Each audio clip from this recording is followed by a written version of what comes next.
Hello viewers, তো আমরা মূলত এই ভিডিওতে ডাইভার্সিটি কম্বাইনিং টেকনিক নিয়ে আলোচনা করব, যেটা আমরা গত ক্লাসে একটু বলেছিলাম। যেমন ডাইভার্সিটি কম্বাইনিং টেকনিকটা হচ্ছে মূলত এমন একটা টেকনিক যেটা আসলে আমাদের মাল্টিপাথ ফেডিং চ্যানেলে যখন কোনো ফেডিংয়ের ইফেক্ট তৈরি হবে সেটা মিটিগেট করে দেওয়ার জন্য ইউজ করা হয়। তো এটার বেসিক প্রিন্সিপাল হচ্ছে যে সাম ডাটা সেন্ড করবে ইন্ডিপেন্ডেন্ট ফেডিং পাথের ভিতরে, যাতে এটার ফেডিংয়ের ইফেক্টটা মিটিগেট হয়ে যায়।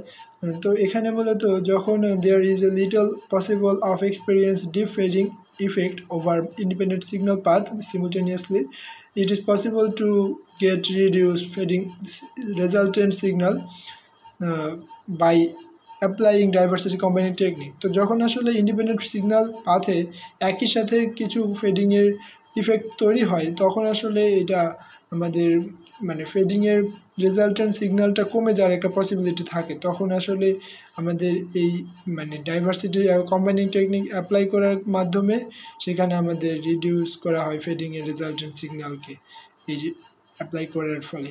তো এখানে type of receive diversity combining টেকনিকে হচ্ছে selection combining, then maximum ratio combining, then equal gain combining, threshold combining ইত্যাদি 4টা কম্বাইনিং টেকনিক আছে।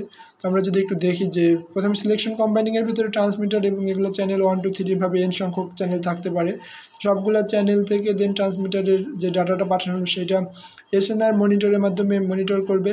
দেন এটা হচ্ছে আমাদের কম্বাইনারের পার্টটা। কম্বাইনারের ভিতরে থাকবে হচ্ছে SNR monitor and select maximum SNR. তো এখান থেকে আমাদের ম্যাক্সিমাম এসএনআরটা সিলেক্ট করা হবে, দেন এইটাকে আমাদের এই পাথের মাধ্যমে রিসিভারে পাঠানো হবে।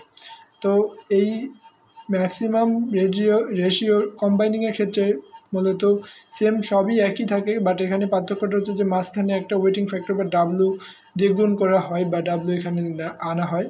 আর এটা হচ্ছে সামেশন, অর্থাৎ আমাদের সবগুলা চ্যানেল থেকে যেই এসএনআরের ম্যাক্সিমামটা চুজ করা হলো সেটা আমাদের এখানে সামেশনের মাধ্যমে সিলেক্ট ম্যাক্সিমাম এসএনআর করে দেন এটা রিসিভারে পাঠানো হয়। এটা হচ্ছে এটার কম্বাইনারটি পার্ট। সো এটা হলো weight factor is not equal, এটাতে ইকুয়াল হবে না, সবগুলো ভিন্ন ভিন্ন ওয়েট ফ্যাক্টর ইউজ করা হতে পারে। দেন এটা হচ্ছে ইকুয়াল গেইন কম্বাইনিং। সো এটার ক্ষেত্রে হলো in maximum ratio combining the knowledge of branch SNR is required that continuously varies with time which can be very difficult to measure.